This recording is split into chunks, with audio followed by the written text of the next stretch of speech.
Hello hi, നമ്മളിന്നിവിടെ ഉണ്ടാക്കാൻ പോകുന്നത് പാൽക്കപ്പയാണേ. അപ്പം ഞാനിപ്പോൾ 1 കിലോ കപ്പയാണ് എടുത്തുള്ളത്. അതൊന്ന് ചെറുതായിട്ട് കട്ട് ചെയ്തിട്ട് അതിലേക്ക് വെള്ളം ഒഴിച്ചിട്ടുണ്ട്. 1 സ്പൂണ് ഉപ്പിടുവാണേ. ഇനി നമുക്കിത് നന്നായിട്ടൊന്ന് വേവിച്ചെടുക്കണം. അപ്പോൾ നമ്മുടെ കപ്പ നന്നായിട്ടിപ്പം വേവിച്ചെടുത്തിട്ടുണ്ട്. ഇനി കപ്പയിലേക്ക് നമ്മൾ 1 കപ്പ് തേങ്ങാപ്പാലാണ് എടുത്തിട്ടുള്ളത്.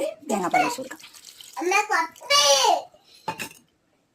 ഇനി ഇതൊന്ന് തിളപ്പിച്ചെടുക്കാം. ഇനി ഇതിലേക്ക് ആവശ്യമായിട്ടുള്ള നമ്മുടെ ചെറിയ ഉള്ളി, ഇഞ്ചി, ഇതിന് ഞാൻ കാന്താരി മുളകാണ് എടുത്തിട്ടുള്ളത്. പച്ചമുളകാണെങ്കിൽ അത് വേണമെങ്കിലും ചേർക്കാം. പിന്നെ 2 കഷ്ണം വെളുത്തുള്ളി. ഇതൊന്ന് നമുക്ക് ചതച്ചെടുക്കണം. അപ്പോൾ അത് നല്ലോണം തിളച്ച് വന്നിട്ടുണ്ട്. അപ്പോൾ നമുക്ക് ഇഞ്ചിയും പച്ചമുളകും ഉള്ളിയൊക്കെ കൂടി ചതച്ച് വെച്ചില്ലേ, അതിട്ട് കൊടുക്കാം.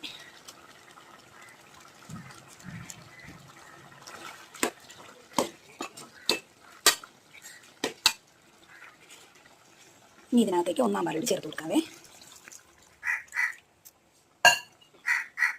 നല്ലോണം ഒന്ന് തിളച്ച് വെക്കാം.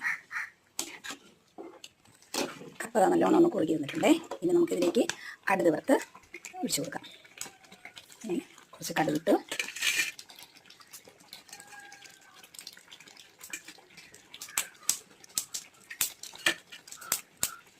ഇതിലേക്ക് കുറച്ച് ചെറിയ ഉള്ളി അരിഞ്ഞ് ചെയ്ത് കൊടുക്കാം.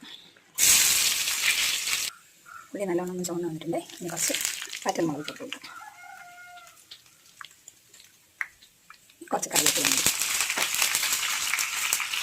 നമുക്ക് ഇതിലേക്ക് വെച്ച്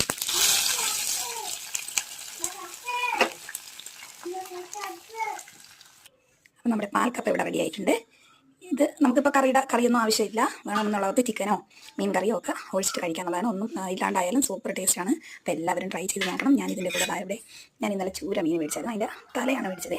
അപ്പോൾ അതുകൂടി ഞാനിതിലേക്ക് ഒഴിക്കുന്നുണ്ട്. അതിന് കുറച്ച് ഗ്രേവിയാണ് ഒഴിക്കുന്നത്. ഞാനിതിലേക്ക് കുറച്ച് മീൻ ചാറോടെ ഒഴിച്ചിട്ടുണ്ട്. കുറച്ചുകൂടി നല്ല ടേസ്റ്റ് ആയിരിക്കും. എല്ലാവരും ട്രൈ ചെയ്ത് നോക്കണം. ഓക്കെ, അടുത്ത വീഡിയോയിൽ കാണാം.